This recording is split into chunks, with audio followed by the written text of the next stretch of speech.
आइए हमारे साथ आज मार्केट आउटलुक में जुड़ रहे हैं बाजार के एक खास दिग्गज मेहमान ट्रस्ट म्यूचुअल फंड के chief investment officer Mihir Vora साहब। मिहिर सर, बहुत बहुत स्वागत है आपका। धन्यवाद समय देने के लिए। Good morning sir. सबसे पहले बाजार के मूल माहौल पर सर, 5 महीनों बाद अब जाके ठीक ठाक ढंग से थोड़े जान में जान आई। मार्च का महीना ठीक निकल गया सर। क्या लग रहा है, मतलब थोड़ी रिलीफ रैली है या फिर बुरा समय बीत चुका है, वापस वो पुरानी चीजें नहीं आएंगी? नमस्कार अनिल जी। नमस्कार सर। पहले तो मैं कहूंगा मुझे पता नहीं था आज कैजुअल फ्राइडे है। आप तो बड़े स्मार्ट दिख रहे हो, अरे मैं सर, फॉर्मल थैंक यू। दिख रहा हूँ। नहीं, हमने हम जनरली हमारे जो रोज वाले एक्सपर्ट्स होते हैं उनको तो हम रिक्वेस्ट कर देते हैं, लेकिन हमने कहा आपकी मीटिंग्स भी होती हैं, आपको बहुत सारे और भी ऑफिस में ड्रेस कोड अलग होता है, इसलिए हमने आपके रिक्वेस्ट नहीं किया। लेकिन कभी आप भी चाहें तो सर फ्राइडे वाइडे के दिन आप बताएं, हम टी शर्ट में आपके साथ शो करेंगे सर। बिल्कुल ऐसे ही करेंगे। जी सर। नेक्स्ट टाइम स्टूडियो में मिलेंगे। अरे सर, मोस्ट वेलकम, मजा आ जाएगा। थैंक यू सर जी। बढ़िया। तो देखिए, मुझे लग रहा है कि जो फैक्टर्स जो 5 महीने में हमने करेक्शन देखी, काफी शार्प करेक्शन देखी, और उसके जो रीजंस थे वो मेरे ख्याल से अब अंडू हो रहे हैं, रिवर्स हो रहे हैं। सबसे पहले तो जो आरबीआई ने लिक्विडिटी टाइट रखी थी, क्रेडिट ग्रोथ कम हो रही थी, but most importantly government spending जो थी वो स्लो हो गई थी फर्स्ट हाफ में इलेक्शन की वजह से। वो फैक्टर्स अंडू हो रहे हैं। ये मैं कहूंगा लोकल फैक्टर में लिक्विडिटी आरबीआई ने ईज कर दी है, और मेरे ख्याल से अगले 1-2 हफ्ते में और भी लिक्विडिटी ईज होएगी, जैसे गवर्नमेंट स्पेंडिंग और आरबीआई की जो ओएमओ एक्शंस हैं उसकी वजह से मेरे ख्याल से एक ब्रीदर मिलेगा, ऑक्सीजन मिलेगा लिक्विडिटी का बाजार को। ये एक चीज है। दूसरी चीज है गवर्नमेंट स्पेंडिंग। जैसे हमने पिछले 3-4 हफ्तों से देखा है कि काफी जो डिफेंस वगैरह में, इंफ्रास्ट्रक्चर में जो ऑर्डर्स थे, जो पेंडिंग थे, वो काफी तेजी से गवर्नमेंट रिलीज कर रही है।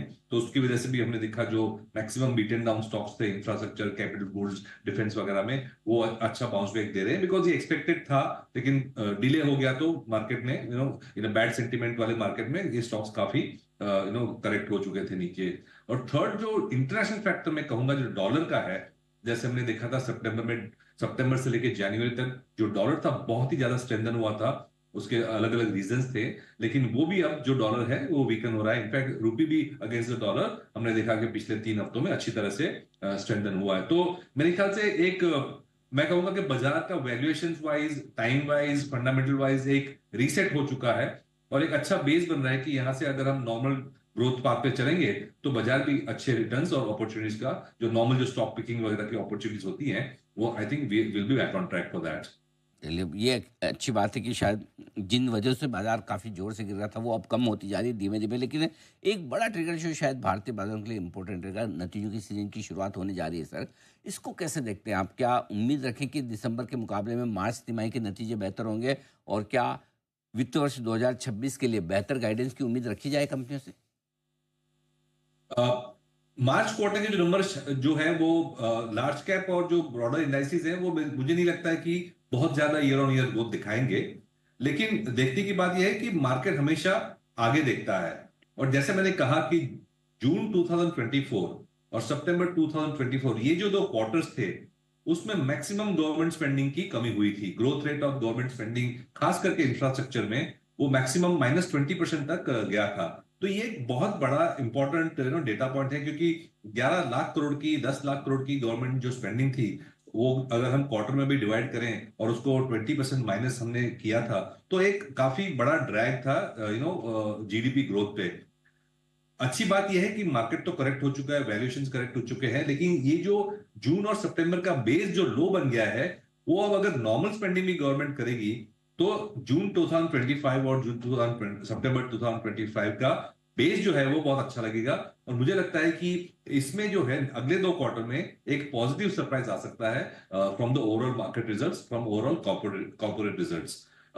वैसे अगर हम करंट सिचुएशन देखें तो जो कंसेंसस एस्टिमेट है एनालिस्ट लोग का, वो लार्ज कैप्स में करीबन 10% अर्निंग्स ग्रोथ का है अगले 1 साल के लिए। लेकिन स्मॉल और मिड कैप में अभी भी 15 से 17% की ग्रोथ ओवरऑल इंडेक्स लेवल पे दिख रही है। तो मेरे ख्याल से जो स्टॉक पिकिंग का जो माहौल है, अगर ट्रम्प साहब ने कुछ बहुत बड़ा अनाप शनाप नहीं कर दिया, तो मेरे ख्याल से जो स्टॉक पिकिंग और अल्फा क्रिएशन और पॉजिटिव रिटर्न्स का जो हम ट्राई कर रहे हैं, अटेम्प्ट होता है जो इन्वेस्टर्स का, उसके लिए एक अच्छा बेस बनेगा because of this low base of the last year quarters. Okay. Sir इसी पे मैं आपसे अगला सवाल पूछना भी चाहता था ट्रम्प को लेकर। क्या मतलब कुछ भारी भरकम नुकसान पहुँचा सकते हैं हमें? क्या करेंगे सर ये टैरिफ वार को लेकर? देखिए, glass half empty half full ये है कि हम एक्सपोर्ट्स पे डिपेंडेंट इतने नहीं है। तो उसका of course glass half empty तो ये कहेंगे कि भाई हमें ज्यादा करना चाहिए, अगर करेंगे तो एक्सपोर्ट ग्रोथ, जीडीपी ग्रोथ और भी अच्छी होगी।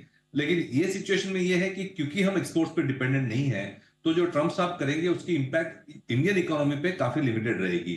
तो in the relative scheme of things, जो हम पिछले कई सालों से कह रहे हैं कि India as the fastest growing large economy in the world, उसका जो स्टेटस है मेरे ख्याल से और ज्यादा स्ट्रांग हो सकता है ट्रम्प की एक्शंस की वजह से। क्योंकि जो एशियन कंट्रीज है, खास करके चाइना, कोरिया और जो कनाडा, मेक्सिको के बारे में जो बात, सारी जो एशियन इकोनॉमीज, कंपीटिंग इकोनॉमीज है इमर्जिंग मार्केट में, उससे हमें काफी कम नुकसान हो सकता है। तो रिलेटिवली हमारी पोजीशन अच्छी हो सकती है। मुझे लगता है थोड़ी सी ये सिचुएशन एफआईआई भी रियलाइज कर रहे हैं, क्योंकि हमने देखा है कि पिछले एटलीस्ट 7-8 दिन से एफआईआई का जो सेलिंग नंबर था वो कम हो चुका है, और इनफैक्ट 3-4 दिन से तो अच्छी बाइंग भी हो रही है। तो मेरे ख्याल से ये इंडिया की रिलेटिव पोजीशन काफी अच्छी स्ट्रांग बन रही है ग्लोबल सिचुएशन में। परफेक्ट। अब सर आपने कहा भी कि थोड़ा सेलेक्टिव होना चाहिए और stock specific, sector specific approach रखें इस बाज़ार में। कहाँ खरीदारी करें और कहाँ से थोड़ा दूर रहें? तो ब्रॉडली जैसे हमने पहले भी डिस्कस किया है कि इंडिया की जो सिचुएशन है ग्लोबल सिचुएशन से बेटर है रिलेटिवली स्पीकिंग। तो इसका लॉजिकल कंक्लूजन ये है कि जो डोमेस्टिक लिंक्ड सेक्टर्स हैं उसमें हम ज्यादा पॉजिटिव रहेंगे। इसका मतलब ये है कि जो फाइनेंशियल सेक्टर, सबसे बड़ा जो सेक्टर है बैंकिंग एंड फाइनेंस, जैसे हमने बात किया कि आरबीआई ने लिक्विडिटी टाइट रखा था, एनबीएफसी को बोला था कि आप सर्टन अनसिक्योर्ड लेंडिंग में कम करें, वो तो ग्रोथ भी कम आ गया था। ये सारे डोमेस्टिक लिंक्ड सेगमेंट्स हैं, और मुझे लग रहा है कि ये सेगमेंट में खास करके बैंक्स एंड एनबीएफसी में एक अच्छी तेजी आ सकती है, because not only because of the liquidity situation, but करीबन 2 साल से ये सेक्टर ने अंडर परफॉर्म किया था बिकॉज ऑफ दिस रीजन। तो एक रिलेटिव वैल्यू बहुत अच्छी बन रही है big banks and big financials में।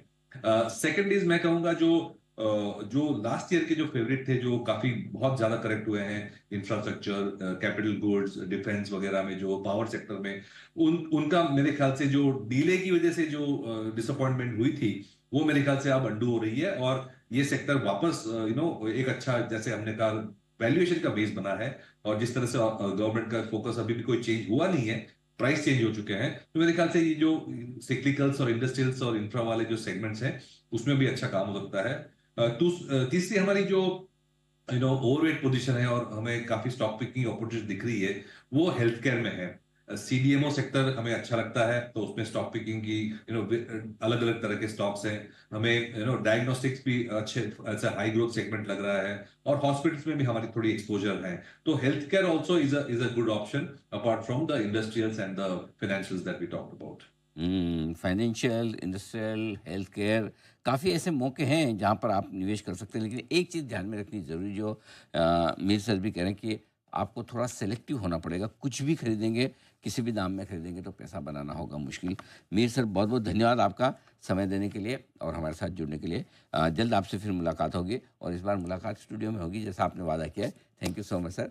और मैंने आपको एक मैसेज भी भेजा है, कहीं आपके आपके लिए कहीं से कॉम्प्लीमेंट आया है, वो मैंने भेजा है, तो आप मैसेज ज़रूर पढ़िएगा sir. Thank you so much sir. Thank you, thank you. Okay, तो मीर वोरा